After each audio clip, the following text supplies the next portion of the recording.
आप सभी का स्वागत है हमारे YouTube चैनल पर।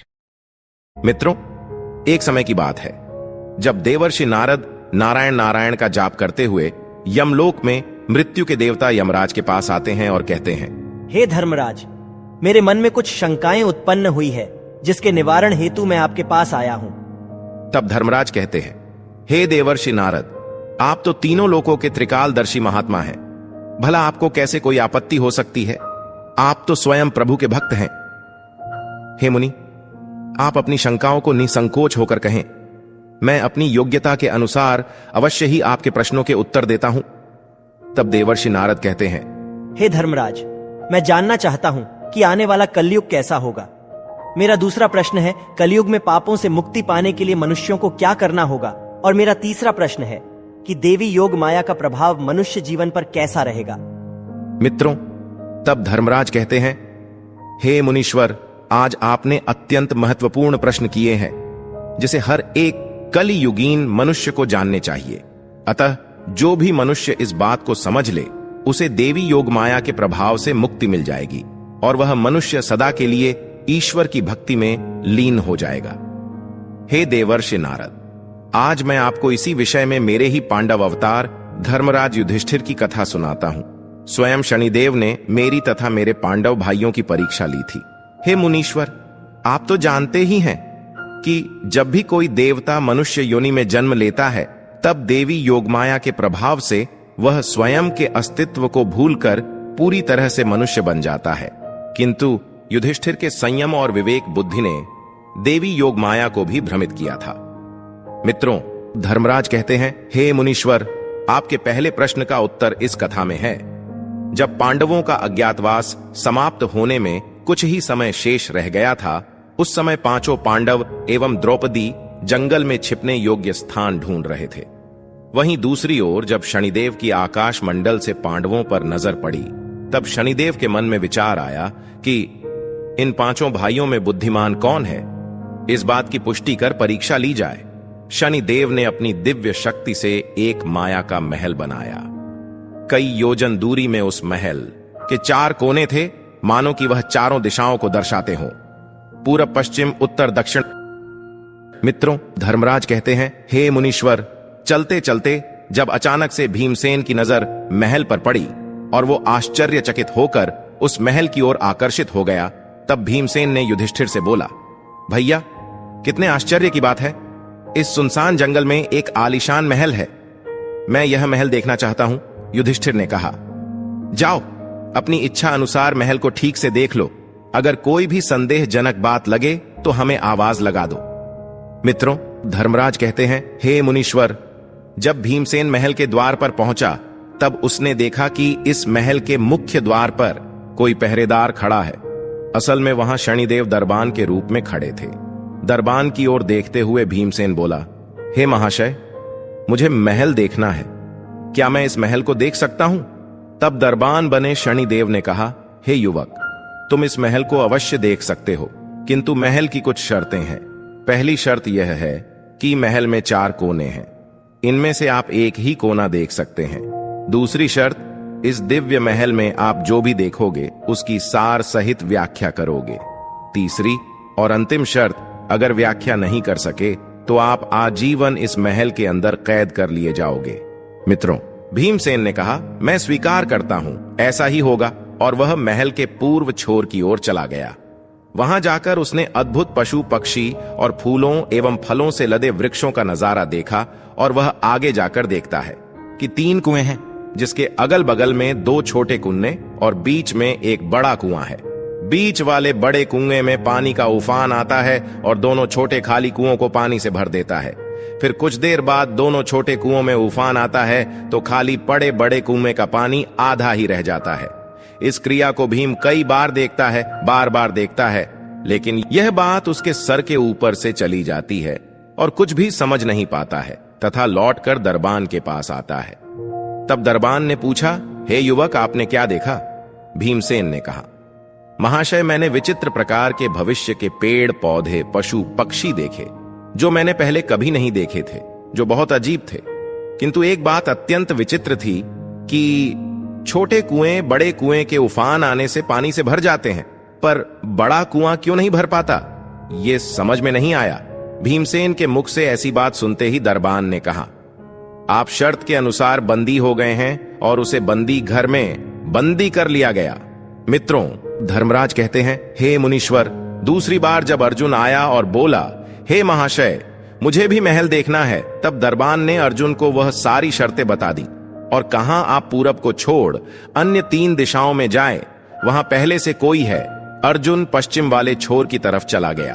आगे जाकर अर्जुन क्या देखता है कि एक ही खेत में 2 फसल उग रही थी। एक तरफ बाजरे की फसल तो दूसरी तरफ मक्के की फसल थी। आश्चर्यजनक बात तो यह तो थी कि बाजरे के पौधे से मक्का निकल रही है तथा मक्का के पौधे से बाजरी निकल रही है। अर्जुन इसे बार बार देखकर सोच रहा था, यह कैसे मुमकिन है? फिर भी उसे कुछ भी समझ नहीं आया और वह वापस द्वार पर आ गया। तब दरबान ने पूछा, आपने क्या देखा? अर्जुन बोला, हे महाशय, मैंने भविष्य का सब कुछ देखा, किंतु बाजरे और मक्के की बात समझ में नहीं आई। तभी दरबान ने कहा, शर्त के अनुसार आप बंदी हैं। मित्रों, धर्मराज कहते हैं, हे मुनीश्वर, तीसरी बार नकुल आया और बोला, हे दरबान, मुझे भी महल देखना है। फिर वह उत्तर दिशा की ओर गया तथा वहां उसने देखा कि बहुत सारी सफेद गायें थीं। जब उनको भूख लगती है तो अपनी ही छोटी बच्चियों का दूध पीती है। इस अनोखी बात को देखकर नकुल दुविधा में पड़ गया, किंतु उसे कुछ भी समझ नहीं आया और वह वापस द्वार पर आया। तभी नकुल से दरबान ने पूछा, आपने वहां क्या देखा? नकुल बोला, महाशय, मैंने वहां भविष्य की कुछ विचित्र घटनाएं देखी, किंतु सबसे आश्चर्यजनक बात तो यह थी कि गाय अपनी ही बच्चियों का दूध पी रही है। यह कैसे संभव हो सकता है? मुझे कुछ भी समझ नहीं आया, तब उसे भी बंदी बना लिया। मित्रों, धर्मराज कहते हैं, हे मुनीश्वर, चौथी बार सहदेव आया और बोला, हे महाशय, मुझे महल देखना है। और वह दक्षिण दिशा की ओर गया अंतिम कोना देखने के लिए। तब वह क्या देखता है? वहां पर एक सोने की बड़ी शिला थी जो कि एक चांदी के सिक्के पर टिकी हुई है। वह डगमग डोले पर गिरे नहीं, उसे छूने पर भी वैसे ही रहती है।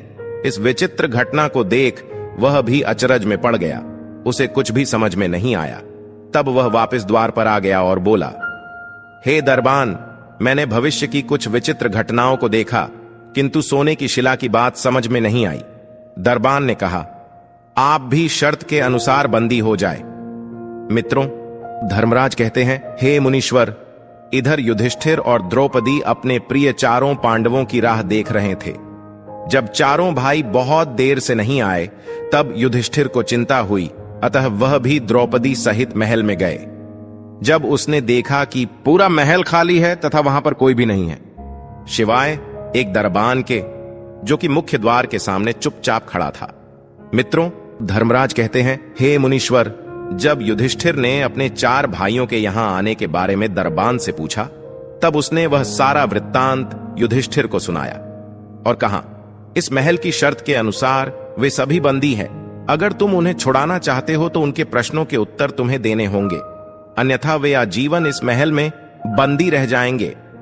मित्रों, जब युधिष्ठिर ने भीमसेन से पूछा, तुमने क्या देखा? रोते हुए गिड़गिड़ाते हुए भीमसेन ने कुंवई के बारे में बताया। तब युधिष्ठिर ने कहा, यह भविष्य के कलयुग की होने वाली घटना है। एक बाप 2 बेटों का पेट तो भर देगा, परंतु 2 बेटे मिलकर एक बाप का पेट नहीं भर पाएंगे। युधिष्ठिर के मुख से ऐसी बातें सुन दरबान ने हंसते हुए भीमसेन को रिहा कर दिया। मित्रों, धर्मराज कहते हैं, हे मुनीश्वर, दूसरी बार युधिष्ठिर ने अर्जुन से पूछा, तुमने क्या देखा? उसने अनोखी फसलों के बारे में बताया।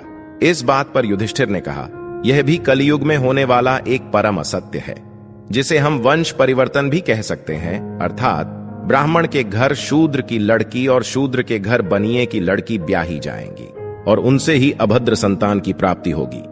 तभी अर्जुन को दरबान ने छोड़ दिया। मित्रों, धर्मराज कहते हैं, हे मुनीश्वर, जब युधिष्ठिर ने नकुल से पूछा, तुमने क्या देखा? तब उसने गाय का सारा वृत्तांत सुनाया। प्रति उत्तर में युधिष्ठिर ने कहा, कलयुग में माताएं अपनी बेटियों के घर में पलेंगी, बेटी का ही दाना खाएंगी और स्वयं उनके ही बेटे सेवा नहीं करेंगे। तब नकुल भी कैद से मुक्त हो जाता है। मित्रों, अंतिम बार युधिष्ठिर ने सहदेव से पूछा, तुमने क्या देखा? उसने सोने की शिला का वृतांत बताया। तब युधिष्ठिर बोले, कलयुग में पाप धर्म को दबाता रहेगा, परंतु धर्म फिर भी जिंदा रहेगा, जो कभी भी खत्म नहीं होगा। युधिष्ठिर के मुख से अपने सारे प्रश्नों के योग्य उत्तर सुन शनिदेव अपने असली रूप में आ जाते हैं और कहते हैं, हे धर्मराज युधिष्ठिर, आप परम झाता और अति बुद्धिमान हैं। आपने मेरे सारे प्रश्नों के योग्य उत्तर देकर मुझे प्रसन्न चित्त कर दिया है। मित्रों, धर्मराज कहते हैं, हे मुनीश्वर, अतः जो भी मनुष्य इस कलियुग में ईश्वर का नाम स्मरण करेगा, उसके सारे पाप नष्ट होकर वह परम गति को प्राप्त होगा। वहीं दूसरी ओर जो भी मनुष्य इस कलि युग की शापित माया से दूर रहकर स्वयं को ईश्वर के चरणों में अर्पित करेगा, वह सदा के लिए इस मोह माया से दूर रहेगा। मित्रों, धर्मराज कहते हैं, हे मुनीश्वर, अब मैंने आपके सारे प्रश्नों के उत्तर दिए हैं। तब देवर्षि नारद कहते हैं, जी हां धर्मराज, आपने मुझे योग्य मार्गदर्शन किया है, आपका धन्यवाद। तो मित्रों, आज के कलयुग में यह सारी बातें सच साबित हो रही हैं। हम आशा करते हैं कि आपको यह कथा और शापित कलयुग की कड़वी सच्चाई अच्छी लगी, तो वीडियो को लाइक करें और कमेंट में जय श्री कृष्ण, हर हर महादेव जरूर लिखें। फिर मिलेंगे एक नई कथा के साथ। आप सभी का धन्यवाद।